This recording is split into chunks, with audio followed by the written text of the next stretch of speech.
Hello, I'm Chakax. Welcome to SOVL. SOVL is a turn-based strategy game that pitches two medieval/Renaissance armies against one another, but with fantastical elements interspliced between. So there are wizards and there's magic flowing around, but then also monsters and armies of undead and creatures and the like. As you've seen from the title and thumbnail, we'll be playing as the most monstrous of all possible factions, humans, particularly evil humans, the Abyssal Legions. Going to play as the Northmen Packleader.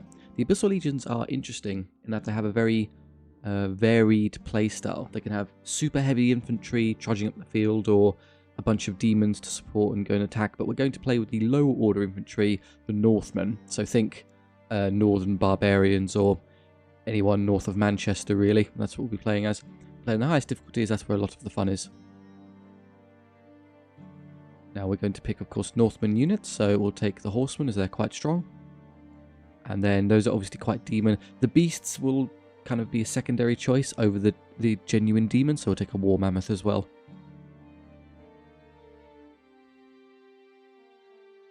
Here's the Act 1 map. So very straightforward. We start on the left, slowly navigate our way over to the right to reach the boss. There's our army. They come with automatically generated names. These can be swapped in with other options. So if you come up with names that you think are particularly fitting for the theme or just something that seems fun, by all means do please let me know in the comments and I'll pop them in. Now, in terms of our general approach, we want to take as many battles as possible, as that generates gold and experience for us. Why do we want gold? Well, we can use gold in the shops, these armories, to purchase more filthy unwashed northerners, or somehow improve the ones we already have. I know, buy them a bar of soap or something. Elite battles are even better at that. They generate more gold in exchange for being harder. Random events are a little bit difficult to describe in advance, but they kind of feature a wide plethora of options where you find a magical tomb to plumb for gold, or mercenaries to hire, monsters to slay for rewards. We'll go through a couple of them throughout the campaign for variety. And then last but not least, the campsites. These are rests in exchange for gold. You get a round of healing and then either a point of experience or another round of healing. Battles are typically better, as you can use those to generate a lot of resources quickly. So we're going in Act 1 in particular, where the battles are easier than what we'll be facing later. It makes a great deal of sense that I make use of those first. So the first batch is 2 fights in a random event, no matter what, no difference. So we're picking the northern or southern path.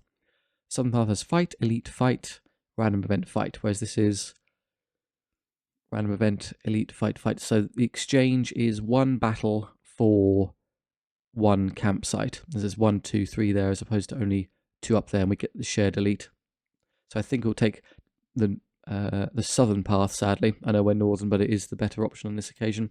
Or should we go full to theme and just play it the right way? We have to take the northern option. Let's go north. That's the theme. We'll stick to it.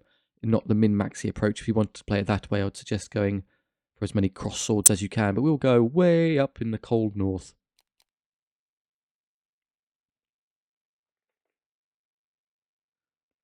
Against normal humans. We each roll a die at the start to determine who goes first. We're going first, that means I get to deploy. Now the little picture we saw on the bottom right will reveal vaguely what we'll be facing. So there will be archers and then likely a unit of basic infantry somewhere. The archers will be on one of these sides, so it would obviously be great if we could just engage them instantly.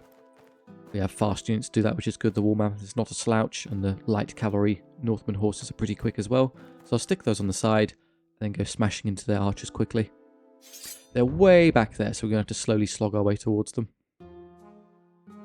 Now there's only 3 keys really that matter when you're playing SOVL. The X key, the C key, and Shift. The X key reveals charge radiuses, that's those blue zones. If we wanted to charge the enemy at the end of the combat phase, start of the charge phase, we need them to be within that zone. Likewise, if the enemy want to charge us, they have to get us within their blue zones. That's what the C key reveals. If we hold Shift and use X and C, we can see our range potential. So we have javelins on top of the war map. Grim Crusher here. Grim Crusher can get in and throw javelins. That's the range. Short range and long range. And then Shift C does the same for the enemy. So that's what those archers can see. They're going to fire into the war mammoth. The war mammoth is so tough that it's likely not able to do much, so I'm just going to get forward now. I can't quite catch them this turn. To be clever, I'm going to let them activate first. Waste their time a bit. See how terrain interacts. It blocks the line of sight, so these are relatively safe back here. Luring them forward with the hope that maybe I can catch them faster. I definitely can't catch them in one turn. Only the horseman could have done that, but it's not bad. With our superior speed, what we'll do is we'll move around the terrain. Moving through this would unfortunately cut our movement in half, so it is worth taking the extra step to navigate around it and get behind the Imperial swords. Forward they come. Now, they fired. So, shooting is relatively straightforward. You just take the skill of the attacker, that's skill 3, and then subtract it from the number 7 to determine the hit roll. So 7 minus 3 is 4, they need a 4+ to hit. What does that mean? You'll hear me using the terminology 4+, 5+, 3+ throughout the campaign. It simply means that you have to roll that number or higher on the die in order to succeed. So for a 4+, you need a 4, 5, or 6 to successfully land a hit.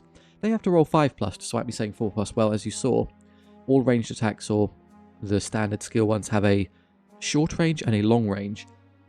If you're firing at anything that is more than half of your maximum distance away, you incur a -1 to hit penalty. So their 4+ has become a 5+.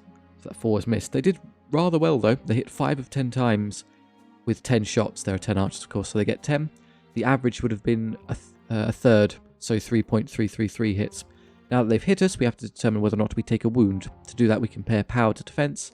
The power of a longbow is power 3. Everything you need to know about any of the units in SOVL is in their little stat cards in the bottom left. So for ranged attacks, it's not the power of the unit, it's the actual weapon itself, so power 3. The defense of the War Mammoth is defense 6. So when defense is better than the power, you get a 3-up save, or a 3, 4, 5, or 6 are good enough. Represents the defense being superior to the oncoming attack. When defense is 3 or more better than oncoming power, that improves again to a 2+ saves, or only the roll of a 1 will result in a wound. The War Mammoth is tough, it's very difficult for the arrows to actually land somewhere that do anything significant. We roll no ones, they bounce off our thick hide. Now that they've gotten pretty close, I think we can engage them instantly this turn, thereby denying them any extra shots. Yeah, as we allowed them to move forward. If I moved forward first, they maybe wouldn't have moved, stood there and shot me, and then I would have been out of range. So it was worth hedging, moving other units first and luring them further into us. We can't reach the side arc or do anything fancy, so we'll just go stomping straight forward. And we get into range to throw a couple javelins of our own. We get 4. Same deal, throw, long range, because javelins are very, very short range, so 1 hit, the long range has cost us 2 hits. That javelin goes straight through an archer.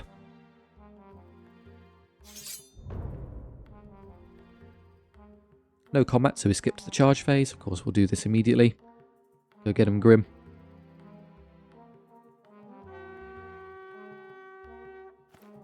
These swordsmen are of course locked here, so we're going to stall for a little bit with the pack leader, with the intention to get these horsemen behind them. In fact, I might be able to do so. I've reached their side arc. So if you hold any unit in SOVL or left click it, you can see their facings. Front, flank, flank, rear. Determining what side you charge, you simply have to see if the majority of your unit is in which quadrant. So left click those where majority in the side to end up smacking into their side rather than their back. That's already pretty good, but we can do a bit better. I'm just going to ignore them for a moment so I can get to their back arc next turn. We have abilities here, but that's not particularly useful right now. Here we go, melee combat. So again, it's hit roll and wound roll, but unlike shooting, you're comparing the skill of the two combatants for the hit roll. So we have 5 attacks, that's because we have 4 base. We look at tusks grant +1 power and +1 attack when charging. So we've gone from 4 to 5 attacks, and we've also gone from power 5 to power 6. So as our skill is equal, we will need a 4+ to hit, so that's obviously perfectly fair. When you have equal skill, you have an exactly 50-50 chance of landing hits. 3 hits, good. And because our power is 3 or more better than the enemy defense, their save is reduced all the way down to 6+. So it works inversely to when power is higher. If power is superior to defense, they only get a 5-up save, or only a 5 or 6. If power is 3 or more better than enemy defense, they only get a 6-up save. So only the roll of a 6 will save these 3 archers from being pulpated underneath a war mammoth. Splat, splat, splat. They get their attacks back. There's no initiative in SOVL, all the attacks occur simultaneously. So all 9 of them are going to get to fight, including those squashed fellows. So there's 9 as we picked off one with a javelin. Equal skill means 4+ to hit. Hit 4 times, and again, as our defense is too high, we get a 2+ save. 1 wound, one of them scratched its eye, supposedly. Now, as they've lost, they now have to roll a break test. That is the discipline of the unit minus how much they've lost by. So they are discipline 8. They lost by... I did 3 wounds. They did a kill and a bonus, so they lost by 1. The rank bonus gives them a point, as they have enough intact to get the bonus. So by 1, 8 minus 1 is 7. They need to roll a 7 or less on 2 dice to stay in combat. They do. 7 is the average, that's reasonable. The War Mammoth will gradually pummel them into submission. They can't really do much to it. Okay, and now here I have a choice to make. If they turn around to face the Horsemen, then I can get them in the back. If they don't, then I can get behind them. So I'm going to activate this Pack Leader first. Just turn around. Howl lets us be fearless, but that's not particularly useful right now. They're going to stay on us, and because they've done so, the Marauder horses just get straight behind them. Back to combat. Now we've lost our charge bonus, so we've dropped from power 5 to power 6 and 5 attacks to 4 attacks. Getting only 1 hit, doing 1 wound. We still win. They've now lost their rank bonus. So after the charge, it's not particularly potent. It's more defensive than it is offensive. You can upgrade it later to be more potent, but right now it's a bit of a wet noodle in combat after the initial charge. Now obviously we reach the rear arc of these, so we'll go straight in. Now I could also send the Axemen in the front, but that would allow the Swordsmen to do a lot of extra damage unnecessarily, so stand there.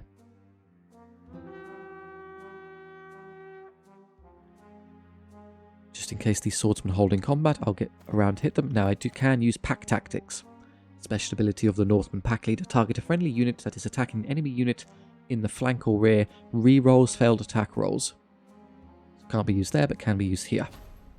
They're now re-rolling, which given their low skill will be useful.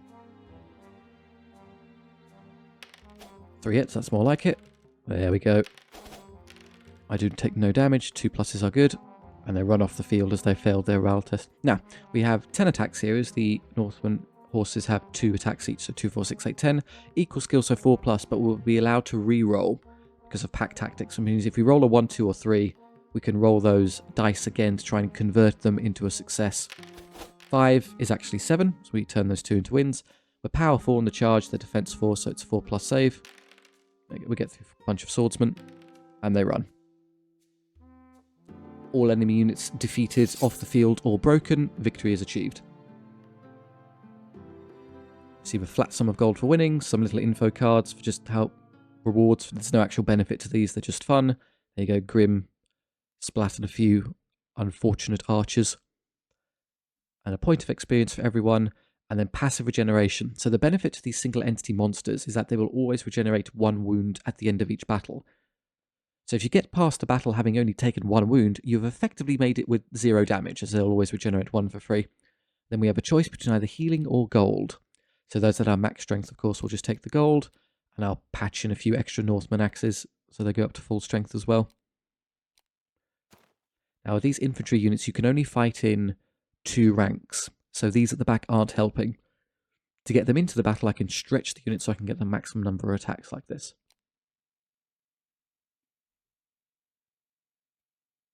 Zombies. Shambling hosts. So that's the basic explanation out the way. We'll now just play it normally. If you're a veteran of the game, you're of course very familiar with that, but it's always worth explaining for first-timers. Again, I'll put the fast units on the side just to get behind them and then see where they deploy. Direwolves, skeletons, and zombies. Okay, they're the priority. We'll get rid of their fast, scary thing first, and then round on the undead units.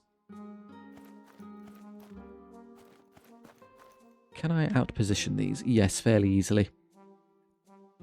All I'll do is I'll run these forward fast,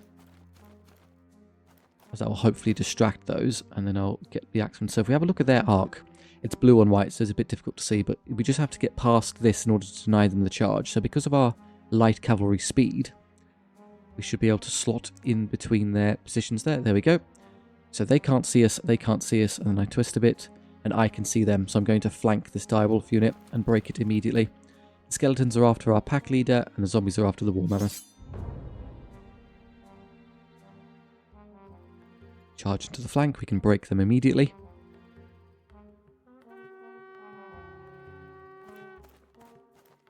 Now the irritating thing with undead is that unlike other units, they never run away. They have no morale, they're corpses. What exactly are they afraid of? Rather, they have the reanimated rule. So whenever they lose a fight, they just lose 1 to 3 extra skeletons or zombies. Headache, as that means if you charge them and you don't kill them, like you don't brutalize them in the first turn of combat, they will inevitably swing back. So the best play here is to simply turn around and wait for those horsemen to become active again, and then hit them with 2 units at the same time, and that will do great damage. I can use pack tactics now, but the horsemen won't need it. It's a waste. I'm going to save it for when I engage this. as I'm committing that, I'm going to keep the War Mammoth away from these zombies, rather not enter combat with them. I just get here and throw javelins at them constantly, chipping away at the zombies. I would win, but they would do a lot of unnecessary chip damage to me that I don't need to sustain. 3 downs down. Now, one of the benefits to fighting unit in the flank is that it can't engage with all of its attacks. Only the one in base contact can. So that single direwolf hits us with 1 attack. That misses. They do nothing. And then they run.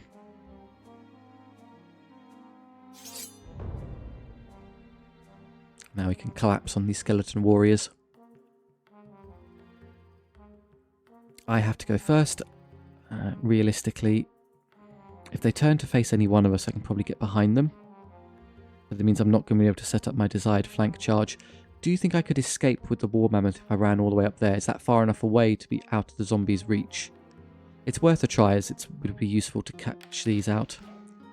What's the furthest I could go? Way up there, and then hope they don't turn and catch me? Probably better off to move. They have to twist and then move, so then they're very slow zombies, so maybe. Good, I've seen their move. That makes things easier. The intention is to get them into the back and side of this unit, so let's leave you there. They did catch me. I think the AI gets to disregard twisting. It moves a lot further than it should be able to. It's fine. There's a solution to this problem I'll use in a moment. And maybe they'll re-aggro onto you, so I'm going to leave these packmen here. See where they go next turn. Now, these zombies are going to charge me in the back. I obviously don't want that to happen, so skip charges. They charge, and then I leave. Flee. Just ignore them. Not wasting time taking damage we don't need to take. So War Mammoth just ran away from this block of zombies. I know, it's weird. Now they've turned. Good. So what I can do is I can get all the units in the positions I want now. So we can get to the back with this unit. They rear arc. And we can get to the side with this one. Ideally it would be that side, as then I'm further away from the zombies. They're quick. I don't know if they're that quick. They are.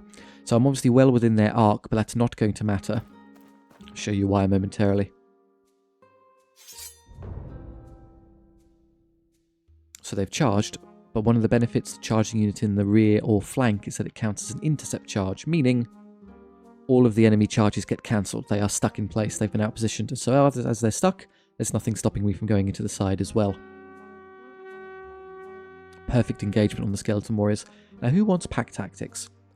It would be best used on whoever would generate the most damage. So these are 10 attacks, skill 3, power 4 due to the charge, whereas these are 1, 2, 3, 4, 5, 6, 13 attacks, skill 4, power 4 on a charge, plus the pack leader. So you would net more benefit by using it on the big unit. Slowly start making their way towards us. Now the pack leader gets to reroll because he has his own stat profile. He has 3 attacks, power 5 on the charge as he has higher base power than his fellow Northmen. Skeleton bounces anyway, and then this one does really well. Get 6 skeletons from those. No hits back, only the 3 in base contact get to fight, so they do nothing. And we get 12 of 13 hits with the underlying unit, smashing another 9, and it's gone.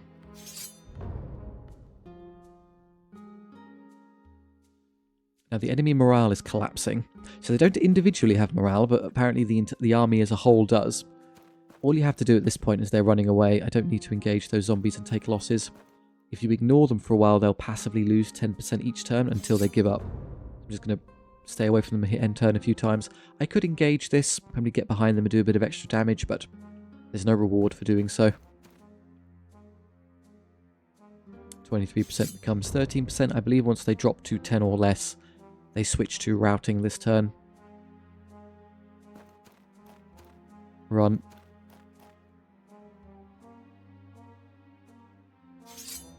Yep, 3% routing this turn. That means at the end of this turn, regardless of the state of the enemy or what's going on, the battle will end in our favour. So just skip. It doesn't matter. Yeah, they get into range. They'll catch us and charge, but there's no further turn.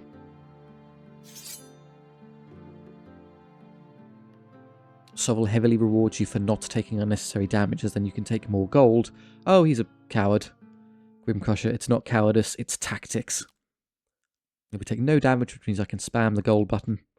We also have enough XP to start leveling our dudes, so the Northmen horses have leveled. This is how leveling works. You get a choice of just any one of these random options, so all good. Skill just improves our skill for hitting. Random stat is the Abyssal Legions special option where you just get a random increase, or unit size, so you go from 5 to 8. They're all pretty decent.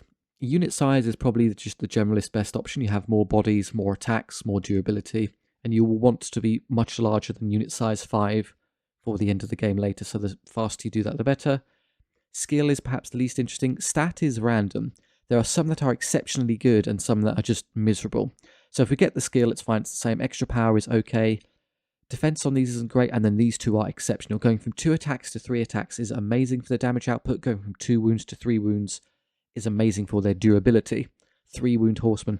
Having extra wounds means that if you take 1 or 2, then you'll just heal the lost wounds automatically at the end of the fight. You don't have to waste time healing. It's not quite like monsters, and standard units have their own rules where as long as you don't lose the entire horse, you get fine. So currently we have a 1 wound buffer where if they take a wound, fine, whatever, what do we care? But we could have a 2 wound buffer on every single one. It's the fun option. Usually I take that, but let's go with demonic gift and try and hope for a really good roll. Skill, meh. Okay, fine. Just generally useful. And then the War Mammoth. More gold, replenishment, or discipline. Replenishment means whenever you press the heal button you get more back, but I don't intend to take a massive number of wounds. And then discipline is one of the worst options for a mammoth. They're fearless. They incur no penalties for losing fights. So whenever they roll a discipline test, it's on their max value. So going from 8 to 9 is some value, I guess, but not great. I'm going to take the extra gold, as they're going to be taking cash a lot.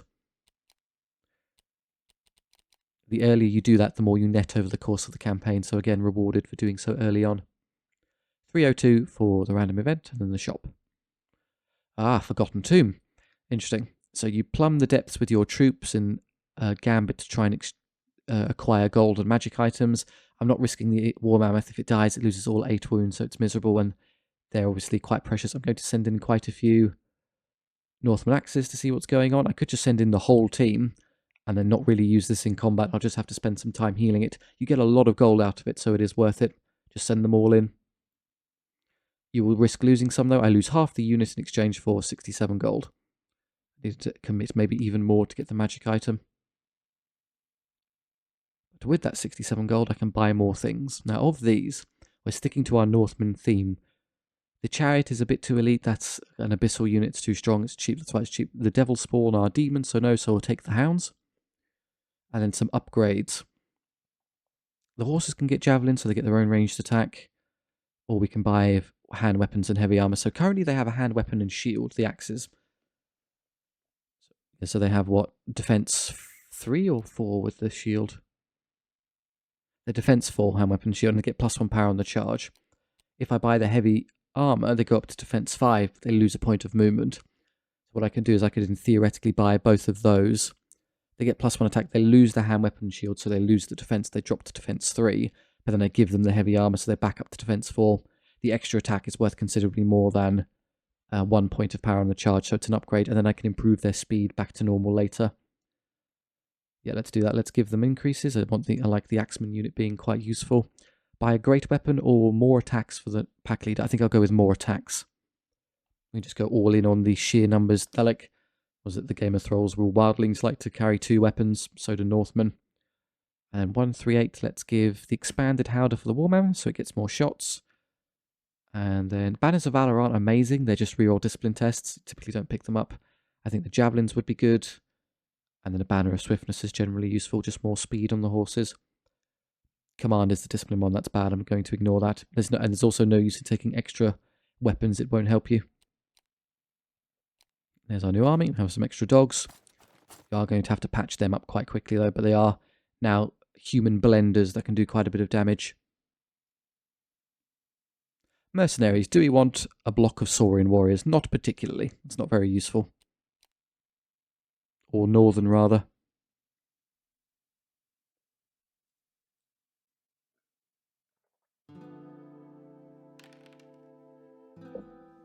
Korgak. We're dealing with orcs. This is an elite, so it's going to be a bit trickier. The hounds, unfortunately, they don't do a lot of damage. They have the scout ability, which means they can pass through terrain without being slowed down, which is nice, but otherwise Really, you just use them to distract things or get behind certain enemy units and get in their way.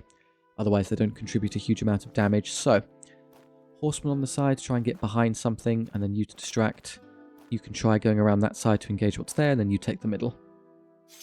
A chariot, 2 big blocks of infantry. So we want to get rid of the chariots first. And move there. Chariots are annoying in that they do a lot of damage if they charge. So it's really convenient if you can get around them. Fortunately, with our slow speed, there's no way we can get there. I think I'm going to have to take them head on with Grim. And then that one will come forward. I can maybe get around it with the dogs. We'll see. Alternatively, I can do this trick where I just allow it to charge me. And then I run away. And that will lure it out of position for this unit. I need to be careful I don't get too close to those, though. Let's use these first, then. Just get out this way. Okay, now I know where the chariot's positioned. It makes it much easier. Would the hounds be able to break it in a fight? We have 5 attacks. We get 2.5 hits on average, as it's a 4+ to hit roll. We'll be power 5 on the charge. Their defense 5. They take 1.25 wounds. Their attacks back. They get 1.5 hits. Power 4, defense 3. They do 1 wound. I barely win with I do 1.25. They do 1 wound on average. And then we have the flank, so technically we'd win that way. I think it makes more sense. I just slip straight by them immediately with the horses. I know I'm too close to deploy there, but I can just twist. I need a bit further back. This should be possible with my speed. Just get to a spot that's past them enough to... There you go, perfect. I can deploy that. They can't see, and I'm off the wall, so I won't be bounced into them. That's that chariot dealt with. I've got my own ranged attack now, which is good. Do an extra wound. And this I can ignore or just kite around them with the hounds for a while to distract them. Alternatively, I could send the rocket the hounds this direction. Oh, they're not that fast. I was trying to flank those. I can't quite get there. Fine, we'll just slow down the orc infantry here and get in their way. Ah, did I get too close? I forgot that this is a heavy unit, so it's slower than that one, so they inched further forward. I may have to flee from that one instead. And then there... I mean, I could shoot it once, then try and back off. Maybe it repositions poorly. Do a wound. I mean, it's going to take too long. Chariots get a huge bonus from charging, so I would have loved to have flanked it, but I can't get past them to do so. I'd rather it just be out of the way as fast as possible. Very long distance charge.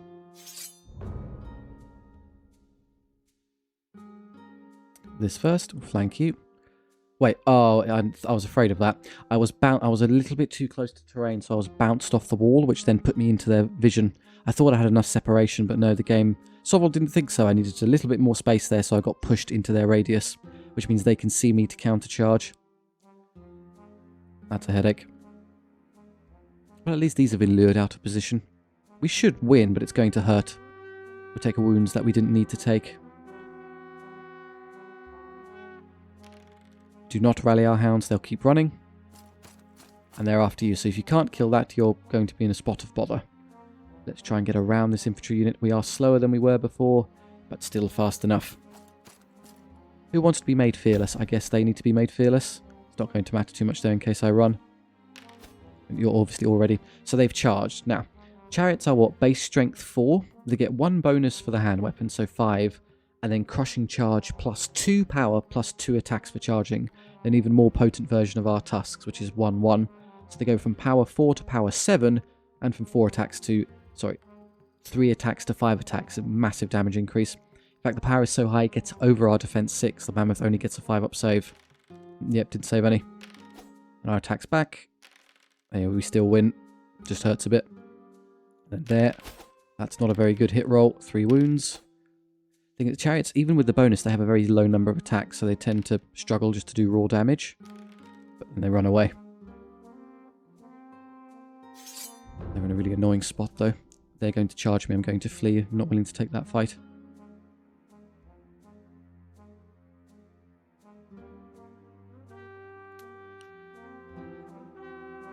Now, annoyingly, if they rally, they will be able to see me. So I'm going to have to do something about them. Hounds rally. If they rallied last turn, I could get them behind, but they're a bit too slow. They're still running. Excellent. We can disregard the chariot. Move the mammoth around to get to start javeling the heavies. Plink, one in the eye. And as we've charged, we'll use pack tactics to reroll all of our hits. Make a 4 of 4 for Vargir. Chops the head of 3 orcs, and then the underlining unit with 2 attacks apiece now. The 2 attacks only apply, what's worth noting, to the front rank. So 2, 4, 6, 8, 10, 12. And then the one in the back, anyone in the second rank gets supporting attacks only, so 1 more, so 13. That's why we're at 13, not 14 attacks. 5 hits, which is actually 11. Thank you, pack tactics. But they are pretty tough. I need more power to get over their defense. Well, that's and they rolled really well anyway. And one axeman explodes, but they run away. Oh, that's... The unit ran away, and then they landed in the arc of the other unit, which caused them to get bounced out of that unit and get into range of me. So I'm going to have to flee there to prevent that fight from happening. There are other charges I could take, but I'd rather deal with this unit first. Now, how do I deal with this? Let's rally first. That reveals if they rally. I mean, they have quite a few ranks, so I suspect they can. I could recharge them with the hounds just to slow them up. They don't. They're going to keep running. We can ignore them. But in that case, I can hit them in the back and side with these 2.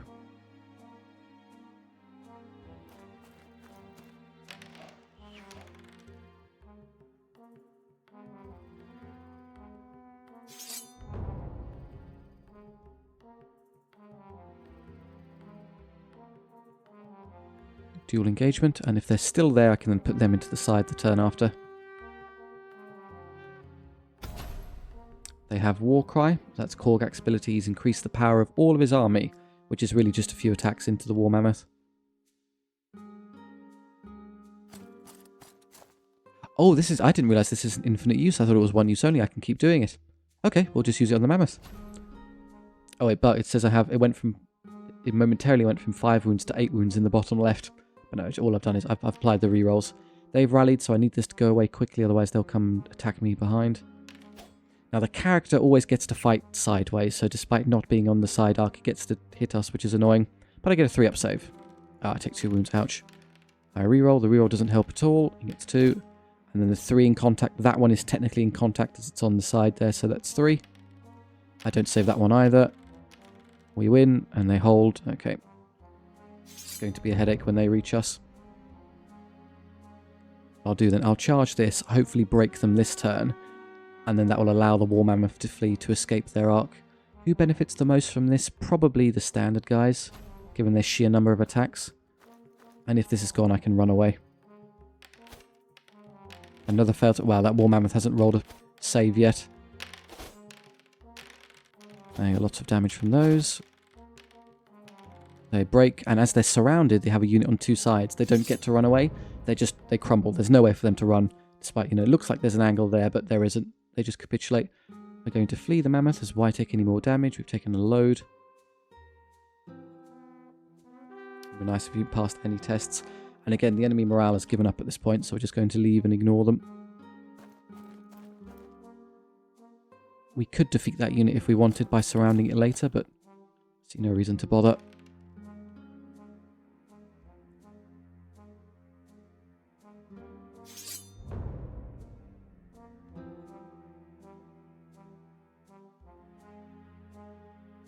%, routing this turn, skip everything.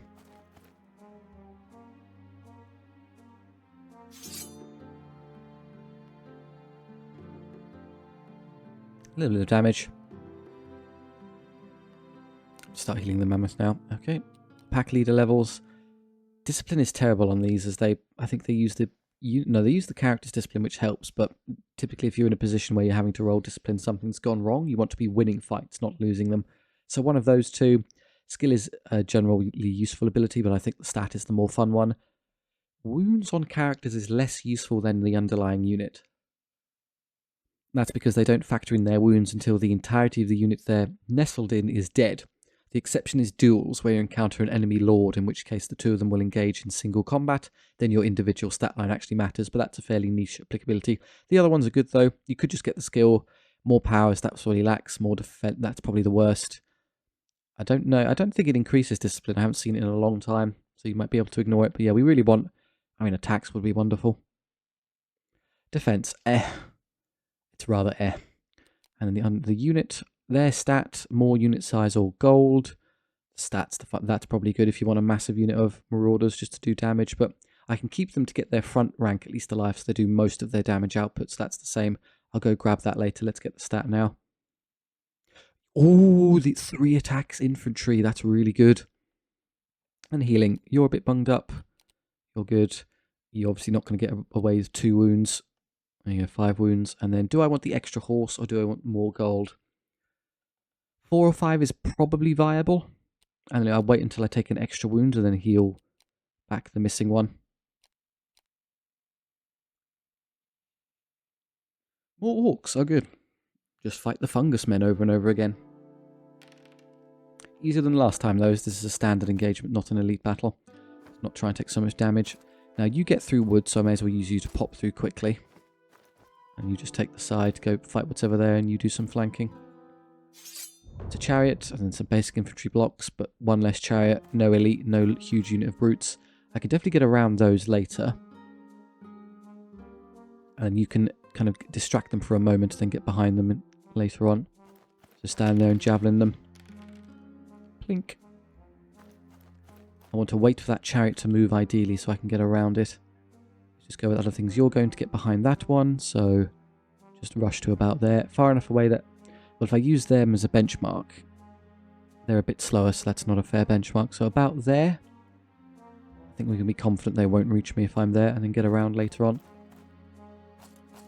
Yep, well out of range. That leaves you. It's going to come really far forward.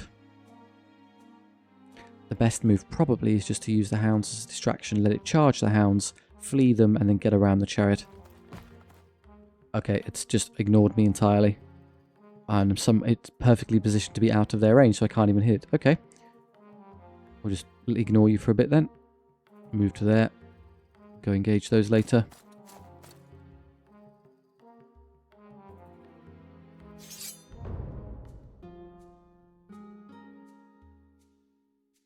No charges yet. I have to go first. Right.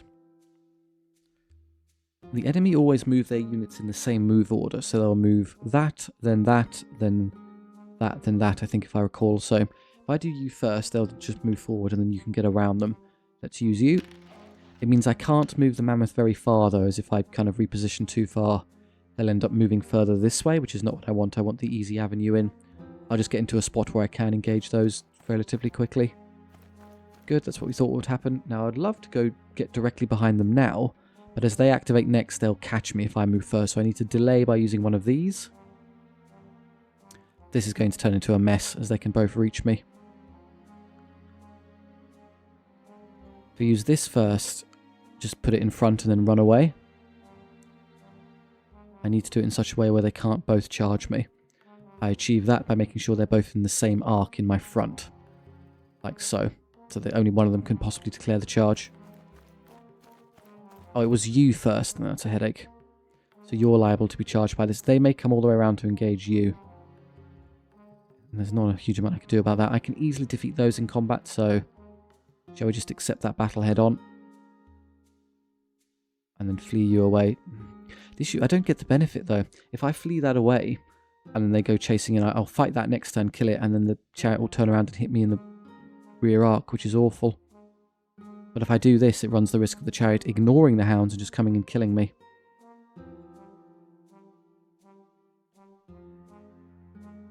So I'm outside of their arc now, which is good. Would I be safe from the chariot there? Worth a try. Good, now that that's wasted its move, I can do this without being interrupted. All the way around and behind them.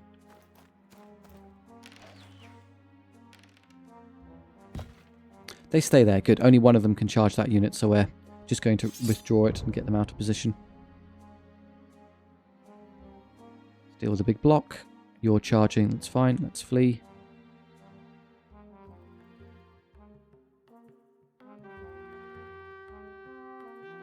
That'll get you to the wrong spot. Now the chariot is providing some protection. I might be able to ignore it. Depends who charges first. I think I charged first in that phase, so they'll get to charge first in the next phase. Is there a way I can pop into here and escape all of their blue arcs to charge this without being interrupted? Well, I can get past this, but then I can't see them. So I'll have to get further forward and then rotate a bit more. Now, unfortunately, I'm not allowed to stay there as I'm too close to either the ally unit or theirs. There's a minimum separation SOVL requires. And the further I twist far enough to get there and I end up clipping this unit, sadly. I don't think this is going to be possible unless I get further this way. Give me more wiggle room. No, so then they'll still catch me there. Actually, it was better off when I was closer to them. Right up to them. No, it's not. If that would work, because obviously I'm not within their zones, but no way SOVL lets me get away with it. And then that's allowed to charge me. I don't think there's a lot I can do. They'll charge again. I could just run away one more turn, see if anything more. If I have to accept the upfront battle later, I can. So I may as well just keep trying this over and over again to see if I get what I want. I get the flank. If not, so be it. We'll take the fight. Also, it's good to stall, as then I get to charge in the turn after that, so I can take that flank. The reason I'm not doing this now is because the chariot would get to declare first and will just clip me there. It doesn't have to reach the middle, it can hit me anywhere. Whereas if I get to go first, I declare the charge and the chariot can't intercede. We'll definitely pack tactics the horsemen.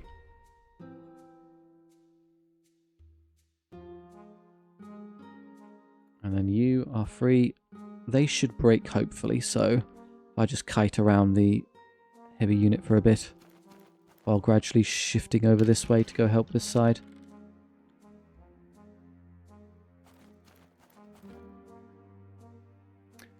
What upgrade did I take with these again? I can't remember. Demonic skill, that's why they're hitting on 3+ now, with a reroll. 3+ with a reroll is 88% chance to hit, I believe. 8 of 8 hits, great. Lots of damage, they've lost, they run. Still on the field, annoyingly, so I'm going to have to hit them again. Or wait to see if they rally. Now you're being charged. No, thank you. I'm going to ignore them. Maybe they run away on their own. I don't have to waste the time attacking them.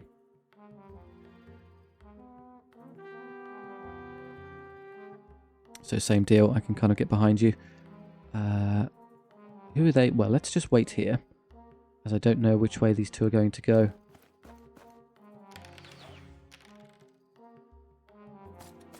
They're after you. Okay. Now I know. It gives you... I thought they would change targets, so I'm just going to do this. Ah, but they're coming all the way around there. I think, though, that's all right, because I'm right there. And I have the movement to get past their arc and flank the chariot. That's all I wanted. There you go. By stalling over and over again, we did indeed achieve the desired outcome.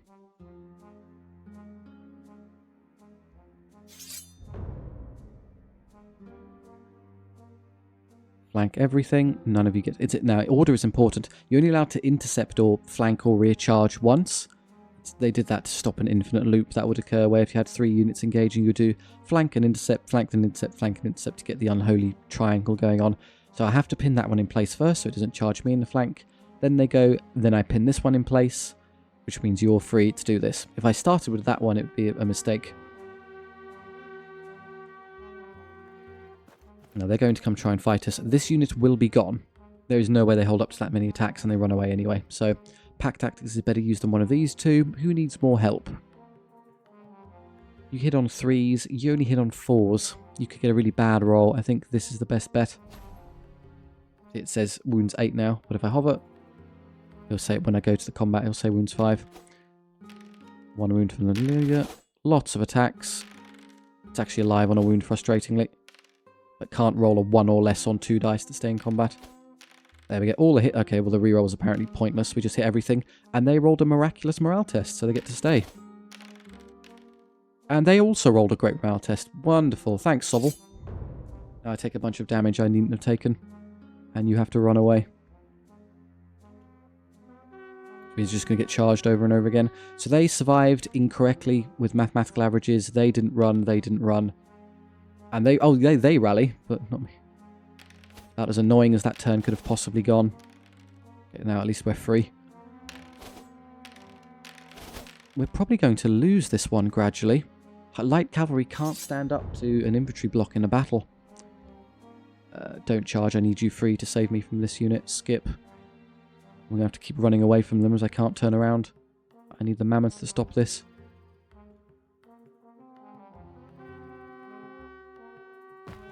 And they're still alive. What I have to have happen... They rally, they can run away again. I need to kill this one.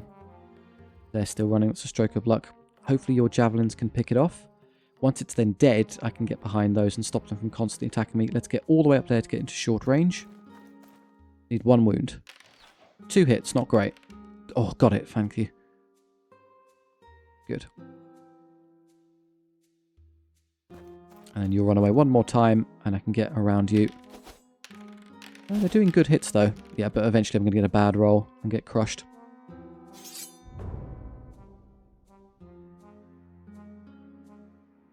They are just Northmen, they're not very elite. Keep running, don't take damage. You can intercept this one. I don't rally, that's going to be a problem. It means I can't flee. Fortunately, none of their units are in a position to charge me this turn at least, so as long as I stop this one, we're safe. Which I can do. Yeah, they've rallied. The horse rally, so I can just run around them for a while. The morale is giving up at this point, so all I have to do is stay in the battle and not lose.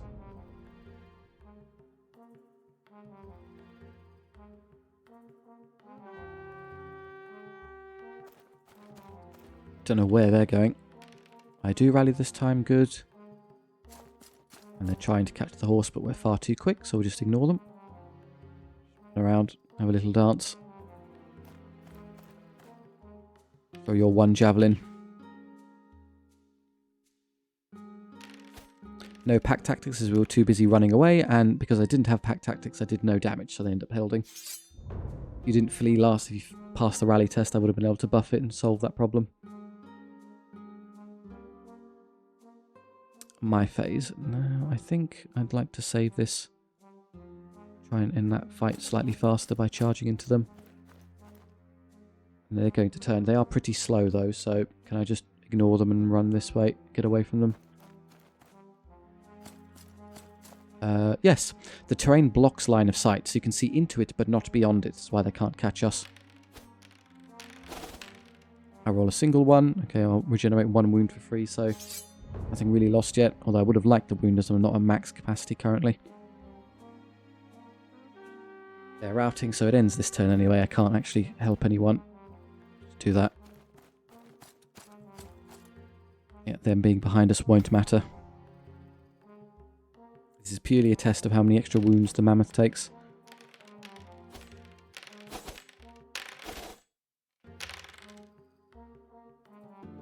I couldn't tell. See in a moment.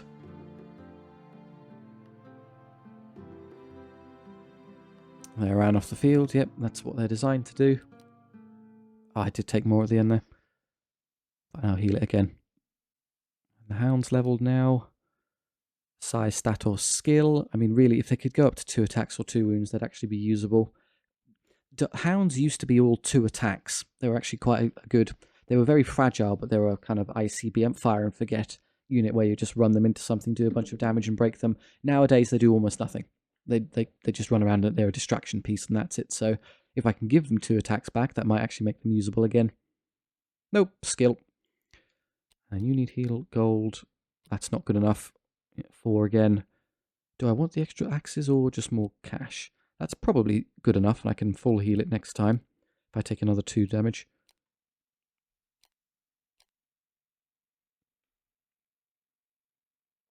Ooh, elves. They're going first. There will some fast stuff will be around, some shooting stuff at the back. Okay. Hope there's something there and I can flank it with the horses and you can take that side. They're all on that side. Cool. And they have, yeah, light chip damage, so unless I roll 1s, we're okay. They'll come forward.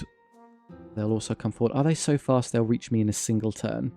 Quite possibly. Let's just wait with this unit then. Oh, that's going to be a lot of dice. They'll eventually force me to roll 1s. I need to engage that quickly. Can you please hurry up and move? Move you away from that chariot. Of course, they moved that one last. Oh, I didn't even get away anyway. That's a bit of a disaster. Are you fast enough to come around this way and intercept this one? Oh, maybe. Yes, okay, I've dealt with one of them at least. You hit that. And now that that's come forward, you can get around this one. That's the initial chariot blob dealt with at least. And then I'll have to deal with somehow reach those quickly. They're going to shoot at you a great deal. Intercept this, and intercept this.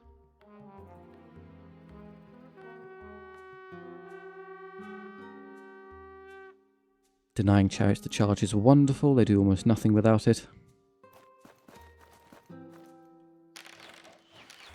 Yep. With no heavy armor, no extra shields, I'm just going to get clattered by arrow fire. I can escape their zone just by doing that. I don't want to fight them. Who needs rerolls?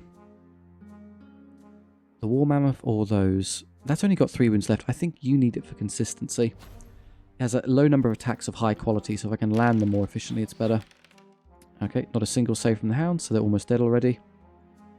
They have 1 wound each in their defense 3. Anything that touches them gets rid of them. Good, you've gone. Oh wait, you have a wound left. Oh, you've got to be joking. And you rolled terribly, and you took a wound. What is the point in out-positioning and flanking the enemy if SOVL just doesn't let us win anyway? Means I'll take more shooting. I need you to hurry up and win. Oh, they chose not to shoot me this turn. That's kind. You're currently invisible, but that's not going to last.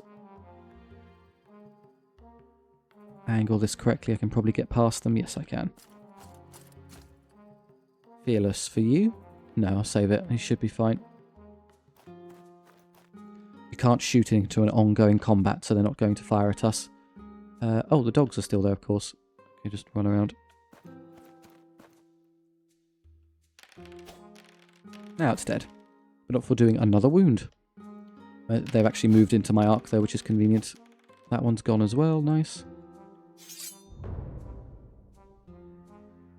And their melee attacks are the equivalent of their ranged attacks, so we may as well just charge them. They'll get the same damage into us anyway.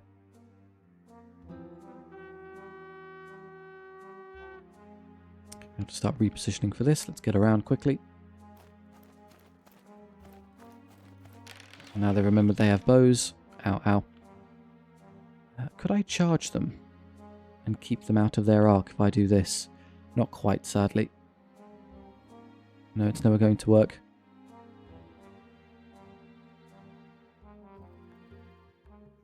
It stops there. But I wouldn't be able to do the charge anyways. I couldn't draw a line of sight. The dogs, you might not... Oh, I should have used pack... Oh, no. It's in front arc. I can't use pack tactics. Just go try and help. All the attacks will go forward, so you may as well hit them in the side. 2 hits, 2 gone. No ones. We are stuck, so I do need the support.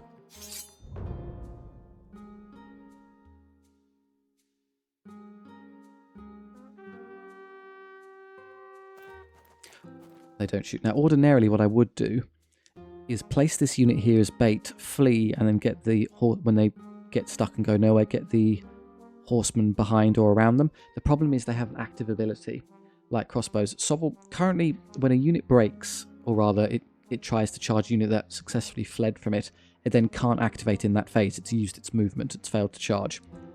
Sadly, there's just the way it's coded. If they have an ability, like they can do anything, the game will still trigger them as an activatable unit, and they'll get their full turn next turn anyway. So there's no point in trying to outposition or flummox them that way. How do I deal with this then? I need them to kind of get through, like stop piddling around on the wrong side. If I just move you further this way and lure them out, they have to then make a decision.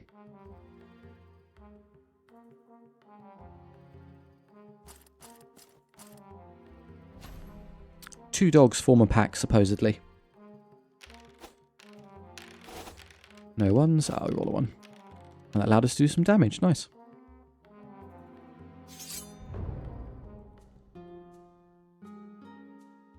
Now, they'll probably come out. I'm just going to charge this. They're high discipline, so they're very likely to rally left to their own devices. Okay, they're starting. Good, now I can get these behind them in exchange for an extra one of those. I will lose one of these probably in combat due to they get 4 attacks back, but so be it. I am well away from the edge this time. You're not going to bounce me into their arc. And then for later, if they hold on, you can charge them anyway. Pack of one big pack. You missed one. And the War Mammoth isn't going to be able to participate in the rest of this, so just squash him. Intercept there.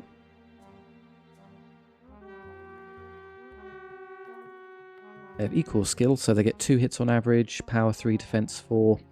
I take 0.666 wounds, so more from the not, I probably lose that wounded one. Whether or not I break them is a more interesting test. Oh, the hounds are still there, how could I forget? My sincere apologies.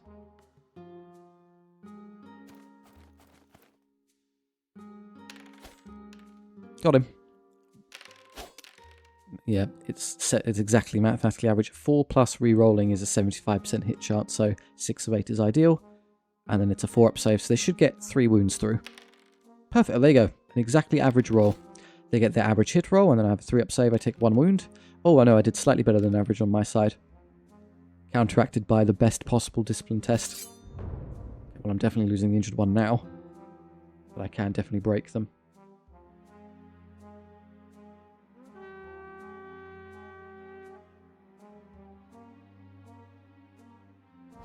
Could have charged them into the back, but I presume this is enough. It won't actually change anything. 3 hits from the Packleader, he gets 1. And then these do an extra wound. I do take that 1 wound, that's okay. And they contribute. So 3, 6, 9, 12 attacks from 4 guys. Pretty impressive. And now they've had enough.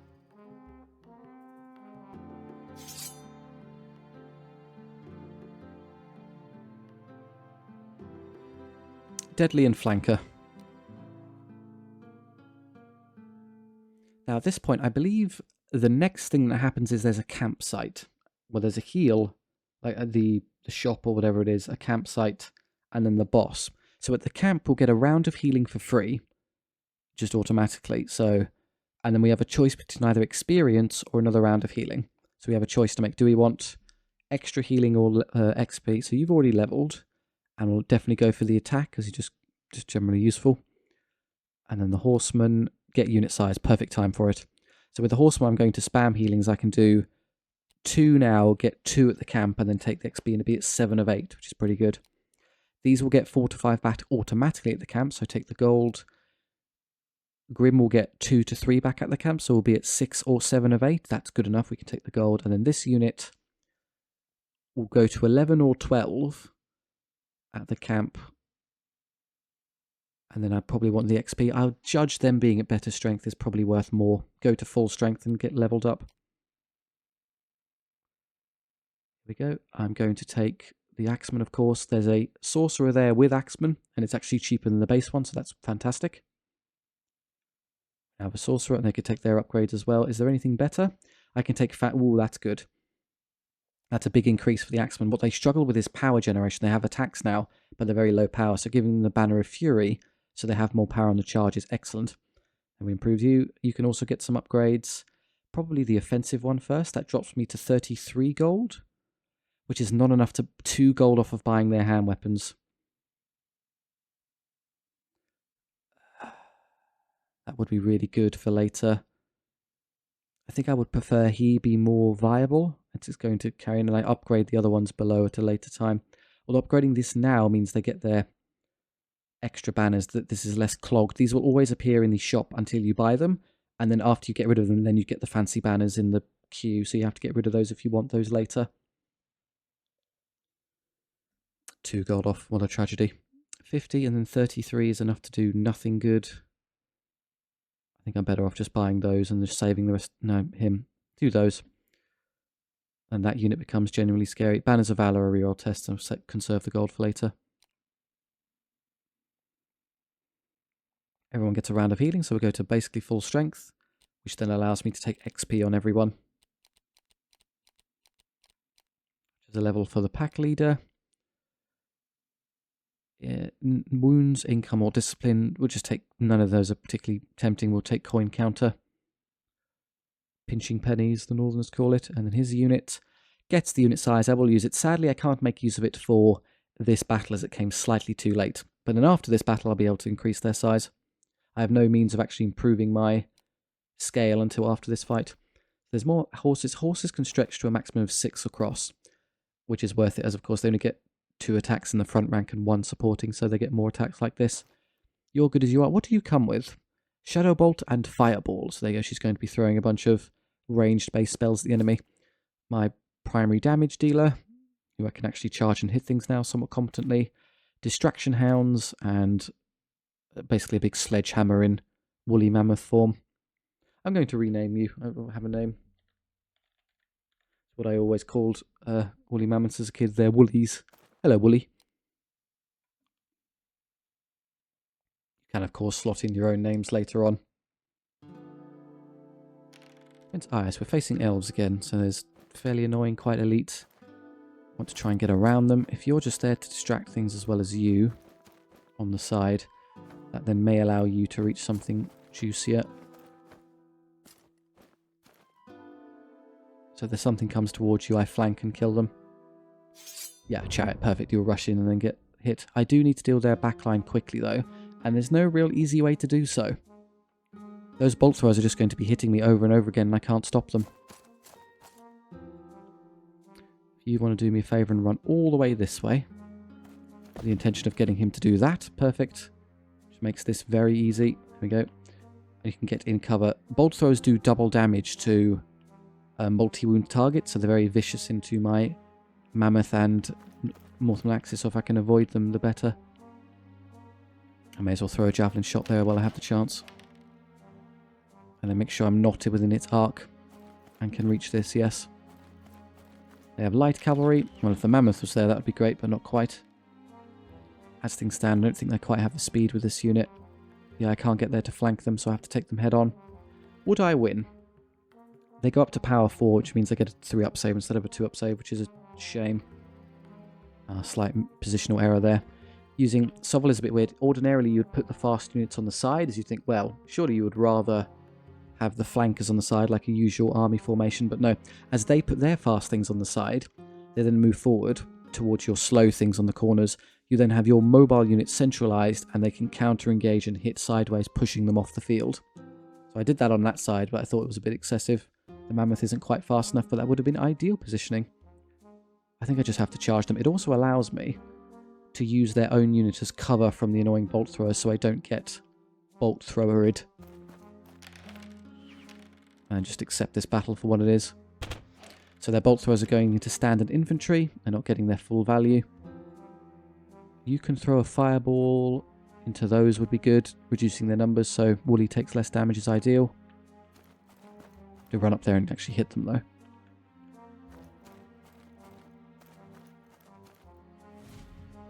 Oh, that was Shadow Bolt. I thought it selected Fireball. Okay, just get an extra one.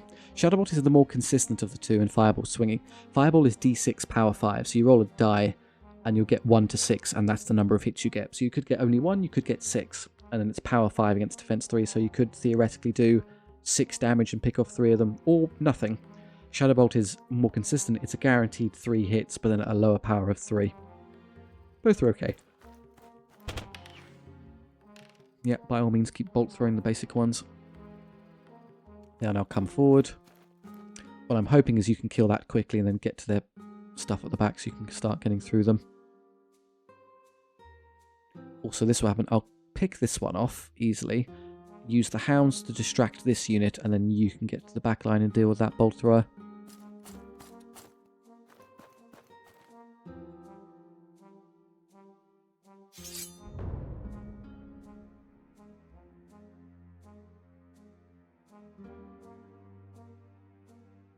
And that will hurt on the initial turn, but I'm hoping you can pull through. Can't use pack tactics, sadly. Use it there.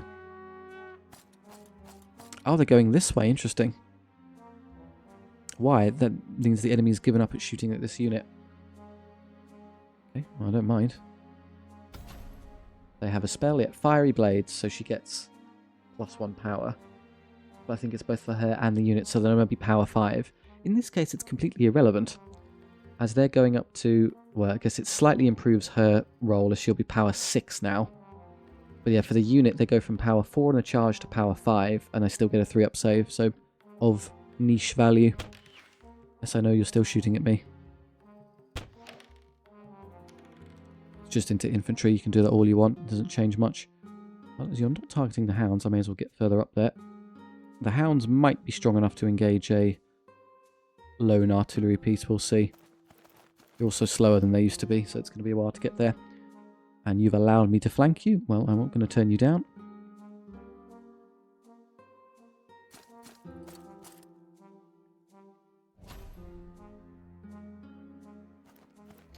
Forward you come. You're not going to engage any of those. That will be madness, so throw all of your offensive output into this nasty unit of weapon masters. It's the scariest thing they have.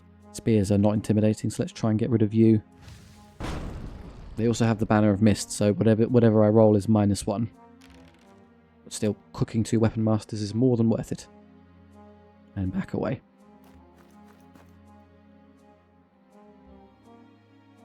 Here we go. Okay, she hits every time, does 1 wound. The unit does a really good hit roll, does 3 wounds, ouch. And I lose, do a bunch of damage though. Now they get weaker progressively as they go on, so I should be okay. You're not stuck there, that's good. But they're still on the field, so I'll have to charge them again. I'm not... Could I instead have you go deal with this and allow you to rear charge them? That is likely a better compromise. As it is rather important you become, you know, active. The hounds are pretty useless. I'm going to leave that. Oh no, am I able to twist and free myself? I might not be able to. Let's use pack tactics first. Forces them to move, which is good. This is a problem. Can I squeak out of here? No, I can't. I'm too close to the enemy. Ah, that's annoying. That means I'm stuck here until they're actually broken and dead. Fine, I'm just going to have to wait to charge them anyway. So yeah, the correct move would have been just... Oh, hang on, maybe I can just shoot them to death. If I get very lucky. Oh, I got them. Wonderful news. Phew. Sadly, that means I will take a round of bolt thrower fire, but it's just get me through this nightmare, please. You're free. You can go charge them in the side and start cleaving through both of those in. Probably that's dead in 1 turn and then that dies in the next turn. They use Fiery Blades again, but I don't think it matters as much. Although it means I still only get a 3-up save. That's a really annoying ability. It's perfectly countered my defense number. That does nothing as it has no target. That's firing at the hounds, not the horsemen. Excellent. And then your job for the rest of the battle is to stand in front of this scary weapon master unit and never engage it in combat. They're trying to come back around to engage this. Well, what I'll do is sprint you back towards them.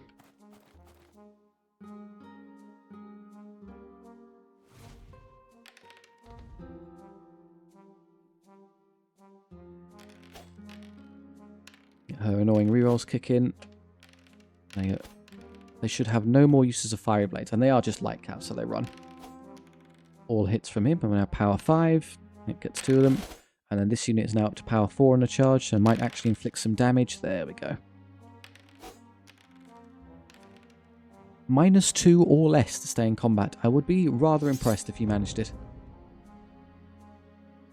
I can't reach this sadly, so I'm going to take a turn of bolt thrower fire. Could charge those, but it's not... Well, they'll likely rally. And then you can take up the pursuit of that elf spearman unit.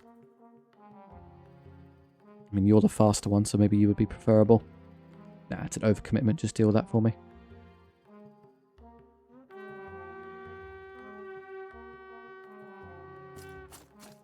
Forward they inch. Backwards we inch. The greatest possible use of 3 hounds. It does target the mammoth, so any of these failed save will do 2 wounds and instant kill me. Splat, I take 4 wounds. That's what I was afraid of happening. Where are you going to go? You're going to stay on the horses. That'll be dead, in which case I can just run away. I think we're better off then heading up this way. When they inevitably rally, charge into their back, kill those, and then charge and kill this. That's everything dead except the spearmen.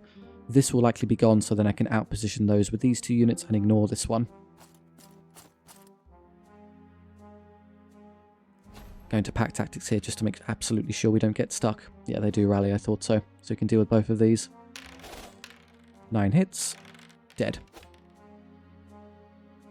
And this, the sorcerer bonks one with the magic stick. You dropped one there, but I can probably throw a fireball at it, so I don't have to engage it in combat. You're being charged. We're not going to allow this. Oh, I'm still on the field. I actually wanted to run away. Right. If I use the fearless ability, does that mean I just rally, or do I still have to roll the rally test? I'm going to presume I still roll the rally test. If I fail the rally test, I can't run away, which means I'm going to take the rear charge and get killed immediately. Yes, we'll just do this. It doesn't help me in any way. And I can't even reach them this turn to stop the charge. Fireball. Oh, you can get that one guy. They're using fiery blades again. Do I rally? No, of course not. I saw it coming a mile away. That means I'm going to get charged in the back and take a lot of unnecessary wounds. It's because of this terrain piece, I didn't just fly off the field. Okay, the character gets to fight backwards annoyingly, so even when you hit them in the back arc, they still get to engage. This she did nothing though. And they're very, very, very dead.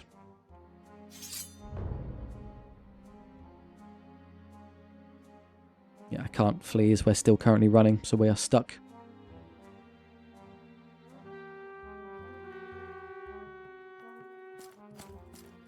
I'm just going to have to do this and then charge them in the rear arc next turn.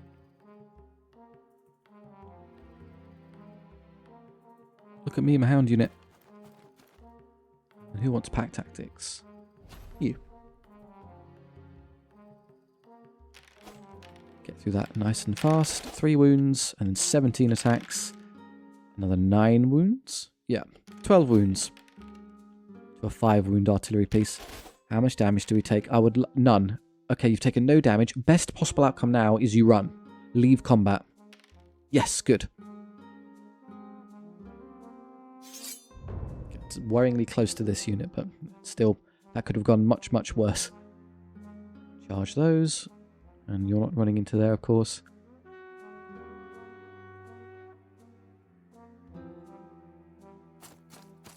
Buff their attacks. Good, I was worried for a moment it would try attacking those. I know we're okay. Hound's gonna hound.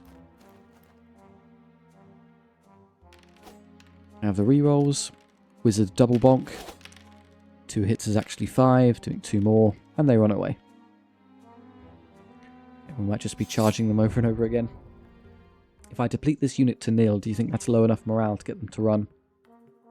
Most factions will run away once you get them to 50% or lower the standard battles. I think bosses need to be reduced to 25% or lower to realise that it's probably not a good idea to stay on the field. I could engage with that immediately. I'm going to wait for this to arrive. I'm not going to take any extra wounds. The character annoyingly would fight backwards. They have incredible discipline. Yeah, we're better off. I can just sit here and throw javelins at them turn after turn.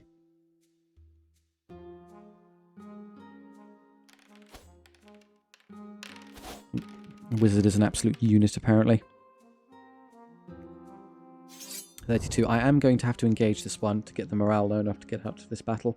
So I'll set up the ideal engagement, which is with these 2 together.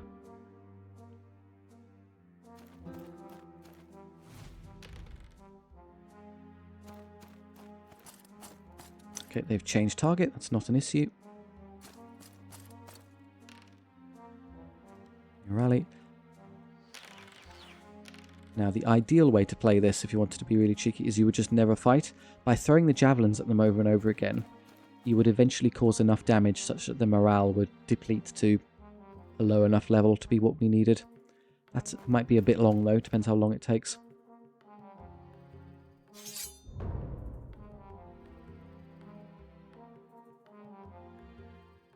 There's 2 more casualties there, and maybe 1 or 2 more here.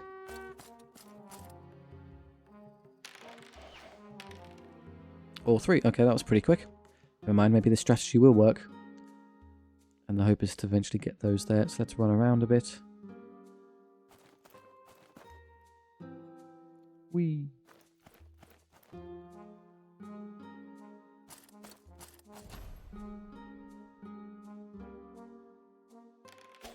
Maybe these 2 gone as well. And another one for the sorcerer. I think she's got to kill every single combat.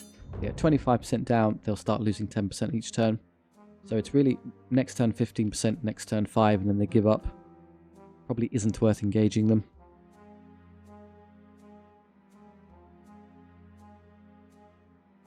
No more spells.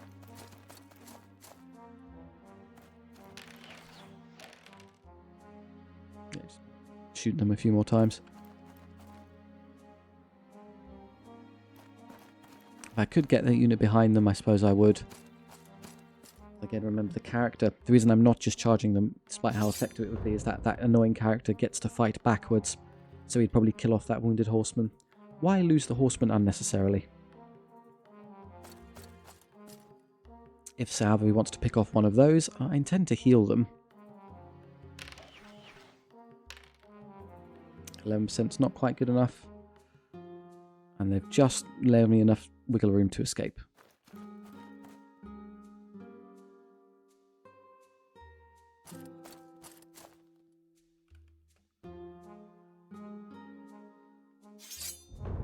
%1% routing percent. Do I charge? He would fight backwards and pick off some... But the Northman Axeman unit has extra unit size now, and I want to make them enormous, so no. If it was the standard size it was before the last upgrade, I would take the battle, but currently, that's a bad play.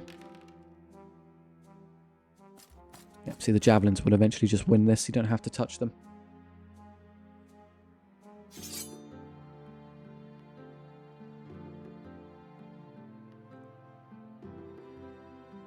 One model left. That's not accurate. When there are 2 dogs left. 1 pack left, technically. Cast 10 spells when you only had 4. Also not necessarily accurate. SOVL struggling a little bit. Look, numbers are hard, guys, okay? SOVL does its best. That's probably more reasonable. I would be prepared to believe those. Ah, poor Woolly. Met the end that all woolly mammoths did. I know, realistically, it was climate change that got them rather than us, but you will admit we did contribute a bit to the lack of woolies in our world. Silly in the ancient levels, the sorcerer. Big fireball, random stat all that. I'm going to take big fireball. Goes from d6 to 2d6. Turns into basically an artillery piece. And then her underlying berserker's skill. Just be actually useful. And then the hounds. Probably want unit size, given how kind of otherwise useless they are. You desperately need to heal. 7 of 8 is good enough. 8 of 9 is good enough. And then you can take the extra unit size as you get the full value. That is Act 1 done, and that is where we're going to stop for now. Thank you very much for watching. I do hope you enjoyed. If you do have any naming suggestions for the cohort, please do let me know. I'm happy to slot them in. Or if you just want to chat with me and others in the comment section, that's great too. I do take the time to stop and read them all, so I do really appreciate it. It means a lot. The positive feedback is nice. It's probably the best part of the YouTube experience, so thank you. I hope that was fun. I'll see you next time. Goodbye.